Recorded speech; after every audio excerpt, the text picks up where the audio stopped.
Masjid ini dikenal oleh malaikat, sifulan. Nggak hadir sekali langsung dicari. Insya Allah orang yang 5 kali sehari sebelum di masjid tidak akan dimakan ular sendirian di hutan dan nggak bakal diterjang oleh singa atau mati bawa busuk di rumah dia sampai seminggu nggak. Karena hari pertama saja tidak ada di masjid langsung malaikat cari dia. Kalau malaikat dapatkan dia meninggal dunia di rumah langsung malaikat dibisikkan kepada hamba-hamba tertentu sehingga dia akan datang ke rumah tersebut, tidak dibiarkan mati seminggu berbau busuk, tidak. Karena pengalaman kita banyak orang-orang yang kita dapatkan. Pernah dulu saya di Mesir waktu kami tinggalin, rumah kita gedung flat. Ternyata dari lantai atas kita lewat bawah mencium bau yang tidak enak. Berkali-kali lapor polisi didobrak, ternyata betul sudah 1 minggu dia mati. Berbau busuk. Kenapa sampai mati berbau busuk? Karena jarang ke masjid. Kalau dia ke masjid tiap hari, sholat subuh nggak ada langsung dicari, mana si fulan? Oh dia sedang musafir, dia sedang sakit, ketahuan. Kalau memang jarang di masjid, siapa yang cari dia? Nah kalau dia sering di masjid, malaikat pertama cari dia terus. Hadirnya menaklak Allah Subhanahu Wa Taala. Maka kalau kata Nabi, "Fan ghabu iftaqaduhum." Kalau mereka tidak hadir langsung dicari. Wa in maridu aduhum. Kalau sakit langsung malaikat yang mengunjungi pertama kali. Dan berkat dia mau merekam masjid 5 kali sehari semalam, bahkan dengan 4 amalan dakwah, ta'lim wa ta'zikir wa khidmat. Nanti wa in kanu fi amalin. Kalau dia mengerjakan pekerjaan mereka sehari-hari sebagai pegawai negeri, petani, pedagang, polisi dan tentara, dalam pekerjaan mereka sehari-hari, malaikat akan membantu mereka dalam pekerjaan. Jadi jangan takut. Dengan waktu yang kita berikan untuk memakmurkan masjid, minimal 2,5 jam sehari semalam, bahkan lebih daripada itu lagi, nanti saat kita mengerjakan pekerjaan kita sehari-hari, pekerjaan kita akan dibantu oleh para malaikat. Hadirin yang dimuliakan Allah Subhanahu Wa Taala. Inilah untungnya kita rajin-rajin memakmurkan ini masjid. Tapi kalau jarang di masjid, berada di luar sana, maka apa yang terjadi? Nanti pergaulan kita bersama dengan iblis. Nanti 2 sifat iblis akan terimbas kepada orang yang jarang di masjid. Apa 2 sifat iblis? Aba, wastakbar, enggan dan sombong. Maka kita niat untuk membuka masjid insyaallah. Siap setiap malam Jumat bawa orang sebanyak-banyaknya. Malam Sabtu Zari. Mulai kapan kita mengajaknya? Dulu arahan awal-awal kita di Temboro hari Kamis, Dr. Salim mengajak hari Kamis pagi pokok gerak saja mengajak orang ke malam markas. Bahkan masa kita katakan bukan mulai hari Kamis, mulai hari Jumat. Malam ini Jumat, besok Jumat, pulang ke rumah masing-masing. Yang nggak keluar, maka mulai tawarkan, jumpai orang baru. Nanti malam Jumat kita akan datang ke markas SA di Masjid Al-Muttaqin Ancol. Bersedia insyaallah. Hadirin yang dimuliakan Allah Subhanahu Wa Taala. Di sini kita bermuzakarah. Akan kebesaran Allah, keagungan Allah Subhanahu Wa Taala. Hadirin di markas Allah kita berjumpa, berkumpul, bawa orang baru. Bagaimana kita mendengarkan arahan-arahan dan bayan-bayan daripada orang tua kita, bayan pada kadang-kadang pada masyayikh kita. Pentingnya memahami bahwasanya kejayaan, kebahagiaan bukan dalam kebendaan tapi dalam amal-amal agama. Hadirin yang dimuliakan Allah Subhanahu Wa Taala. Allah telah menjelaskan lagi dari Al-Quran bahwa kejayaan, kebahagiaan manusia bukan dalam kebendaan tapi dalam amal. Tapi memang misunderstanding dalam kehidupan manusia sering terjadi sejak zaman dahulu sampai zaman sekarang. Zaman dahulu sampai zaman sekarang berlanjut. Apa kesalahpahaman, misunderstanding dalam pemahaman manusia tersebut? Fa'ammal insanu idza mabtalahu rabbuhu fa'akramahu wa na'amahu fa yaqul rabbi akraman. Wa amma idza mabtalahu faqadara 'alaihi rizqahu fa yaqul rabbi ahana. Begitulah pandangan manusia sejak dahulu hari sampai sekarang. Fa'ammal insan, adapun itu manusia. Fa'ammal insan idza mabtalahu rabbuhu, apabila diuji oleh Rabbnya. Ujiannya berupa apa? Fa'akramahu, diberikan kedudukan. Menang dalam pilpres, jadi presiden ya. Atau menang dalam pilkada, jadi gubernur, bupati dan sebagainya. Jadi manajer di sebuah perusahaan, kedudukan ada, jadi kapolri, jadi kapolda dan sebagainya. Jadi pangdam dan seterusnya. Maka ketika diberikan kedudukan, seiring dengan kedudukan, wa na'amahu, diberikan kenikmatan. Beda fasilitas yang diberikan kepada presiden dengan gubernur beda, dengan bupati juga beda lagi, dengan camat juga beda. Seiring dengan jabatan tentu ada fasilitas yang akan diberikan kepada dia. Maka ketika manusia memiliki kedudukan dan fasilitas yang diberikan, pada itu ujian. Tapi manusia membuat suatu konklusi dalam kehidupan dia, kesimpulan, Rabbi akraman, aku sekarang telah mendapatkan kemuliaan. Jadi dalam pandangan umum manusia bahwasanya kemuliaan itu didapatkan dengan adanya kedudukan, dengan banyaknya fasilitas yang diberikan dalam kehidupan. Wa ma idza mabtalahu faqadara alaihi rizqahu fayaqul rabbi ahana. Tapi kalau manusia diuji, kedudukan tidak ada, kemiskinan datang, harta tidak ada, lantas dia mengatakan Rabbi ahanan, aku sekarang telah dihinakan dalam kehidupan. Jadi manusia merasa hina kalau nggak punya duit, nggak punya jabatan. Maka atas kesalahpahaman itu manusia Allah katakan kalla. Kata-kata kalla dalam bahasa Arab penolakan yang sangat tegas. Kalla, salah, tidak benar wahai manusia. Pendapat yang mengatakan bahwasanya kemuliaan dengan kedudukan dengan harta itu adalah salah. Begitu pula hadirin Allah, Qarun punya harta yang luar biasa. Ma inna mafatihahu la tanu bil asl uqwati min arjah. Jumlah kunci-kunci gudangnya saja, jumlah kuncinya saja enggak bisa diangkat oleh sekian banyak laki-laki yang kuat. Bagaimana pembenaran? Suatu saat dia sombong, dia ambil kereta-kereta daripada emas, ditarik dengan kuda yang kuat, dikeluarkan semua kekayaannya, dipamerkan, demonstrasi keliling kota Kairo. Maka ketika Qarun membawa harta yang begitu banyak dengan pundi-pundi daripada emas, berlian dan sebagainya, manusia melihat kekayaan yang dipamerkan oleh Qarun. Waktu itu manusia terbagi dua.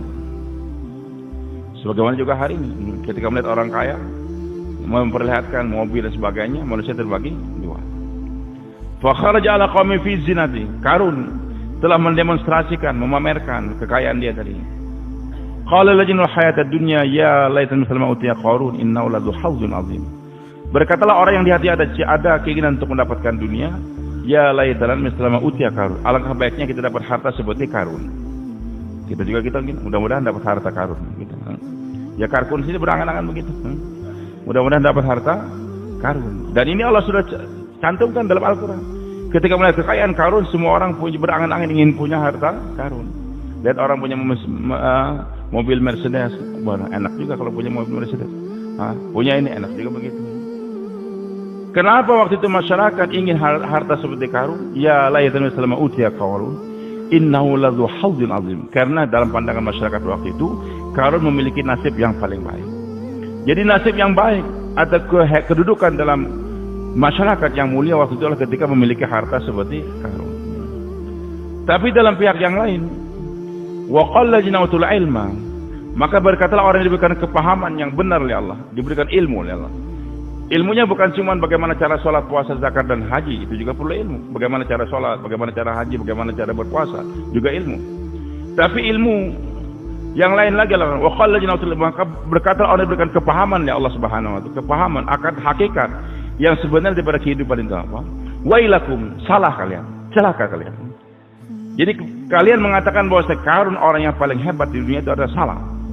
Yang benar itu apa? Thawabullahu khairul liman amana wa amila sholih. Pahala yang Allah berikan bagi mereka yang beriman dan beramal soleh, itu thawabullahu khairun. Pahala yang Allah berikan itu lebih baik. Liman amana wa amila sholih. Lebih baik daripada harta Qarun bagi orang beriman dan beramal soleh. Jadi ganjaran daripada iman dan amal lebih hebat daripada harta Qarun semuanya. Tapi mereka katakan wala yulaqaha illa sabirun. Tapi nggak bisa ngomong kayak begini kecuali orang yang sabar. Sabar kalau kita nggak makan itu biasa, Pak. Makanan nggak ada, semua sabar itu biasa. Tapi kita diundang makan 5 orang, kasih semua dada ayam. Kita kebagian cekernya saja. Atau terlambat dia dikasih. Kata tuan rumah, fadlu silakan makan. Kita nggak kebagian, tunggu dulu, pesan dulu. Maka bersabar lihat orang yang lapar nikmat itu berat. Kalau sama-sama nggak punya kenikmatan, ya enak saja bersabar. Tapi ketika melihat orang lain dapat nikmat dan kita tidak terkesan dengan harta orang, itu sabar yang luar biasa. Wala yulaqaha illa as-sabirun. Sabar, nggak terkesan dengan kekayaan orang lain. Hadirin yang Allah. Maka tadi orang yang diberikan kepahaman yang benar oleh Allah mengatakan wailakum, salah kalian. Salah kalian. Begitulah dalam ayat yang lain Allah firmankan wailul likulli humazatin lumazah. Celaka di dunia dan neraka wail di akhirat bagi likulli humazatin lumazah. Bagi orang yang suka mengolok-olok, mencibir. Datang para nabi dia olok-olok, tentang agama dia hinakan. Tidak serius, tidak memahami kehidupan yang arti kehidupan yang sebenarnya. Maka yang Allah katakan humazatil lumazah itu siapa? Alladzi jama'a amalan wa addada. Orang yang kehidupannya hanya diisi jama'a malan, mengumpulkan harta, wa addada, menghitungnya. Siang hari sibuk mengumpulkan harta, malam hari sibuk menghitungnya. Nah, saya tidak katakan mencari harta itu salah, tidak. Menghitung harta itu tidak salah. Tetapi yang salah apa? Allah katakan dalam Al-Quran, kegiatannya orang yang humazatil jama'a malan wa addadahu. Yang salah ini, yahsabu anna malahu akhlal. Dia meyakini bahwa hartanya membuat dia berprestise, hartanya membuat dia bergengsi di dunia. Jadi hari Allah, dia sibuk untuk mencari harta di dunia siang hari, dia hitung malam hari, karena dia yakin bahwa harta membuat dia kekal di dunia, akan dikenang senantiasa. Ya sebabnya malah atas kesalahpahaman itu manusia juga Allah katakan kalla, sama sekali tidak benar. Hadirinnya Allah, harta tidak salah. Yang salah itu meyakini bahwasanya harta yang akan membahagiakan dalam kehidupan tersebut. Nah, yang benar itu apa, hadirin? Allahu Akbar. Ketika saya belajar di pesantren dulu di Jawa Timur, guru kami mengatakan sampai sekarang juga masyarakat Amerika, di Eropa, di Australia, masyarakat orang kafir atau non muslim, kalau takut mengatakan kafir, mereka katakan time is money, time is money. Waktu adalah duit. Kenapa dikatakan waktu adalah penting? Kan begitu. Mereka katakan time is money, ini satu akidah. Duit itu harus digunakan, waktu harus digunakan untuk mencari duit. Karena kalau sudah duit terkumpul, nanti segala kebutuhan hidup akan kita dapatkan, terselesaikan. Maka beliau katakan, jangan santri-santriku, jangan ikut-ikutan mereka mengatakan time is money, but time is duty and responsibility. Jadi jangan mengatakan waktu adalah duit, tapi waktu merupakan tugas dan tanggung jawab. Jadi waktu yang Allah berikan kepada kita, Pak, dari pagi sampai petang, petang sampai pagi, adalah untuk tugas dan tanggung jawab. Waktu bukan cuma dilalui, tapi harus diisi. Pasti berlalu, berlalu. Bahkan akan melebur seperti es. Jadi umur manusia ini kata masyarakat itu seperti air es batu. Pasti akan meleleh. Cuma lelehannya di mana? Kalau kita biarkan di jalan terbuang, kalau masukkan dalam mangkok nanti akan kita minum air segar. Jadi waktu bukan hanya dilalui, pasti berlalu. Cuma harus diisi. Diisi dengan apa? Wal asr, demi masa. Innal insan, setiap manusia lafi khusr. Setiap detik daripada waktu kita pasti akan mengalami kerugian. Siapa yang enggak rugi bukan orang yang banyak harta, banyak tidak. Illal ladzina amanu wa amilus solihati. Pertama, mereka yang mengisi kehidupan dia yang beriman kepada Allah dan beramal saleh. Beriman di hatinya adalah la ilaha illallah. Kemudian dalam gerak tubuh dia dari ujung rambut sampai ujung kaki 24 jam wa amilus solihati. Yaitu beramal soleh, melaksanakan perintah Allah ikut cara Nabi kita Muhammad sallallahu alaihi wasallam. Termasuk salat, puasa, zakat, haji dan sebagainya.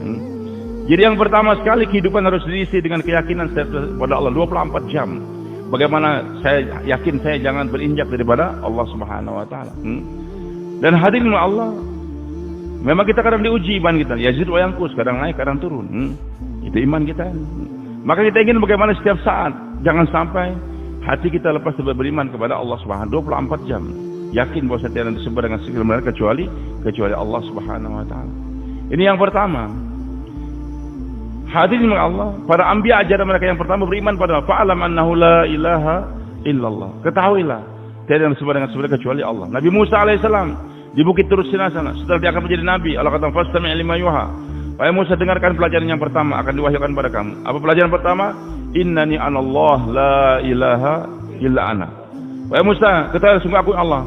Tidak ada yang disembah dengan sebenarnya kecuali Allah Subhanahu wa taala. Jadi hadirin, la ilaha nafi, illallah isbat. Keluarkan daripada hati kita keyakinan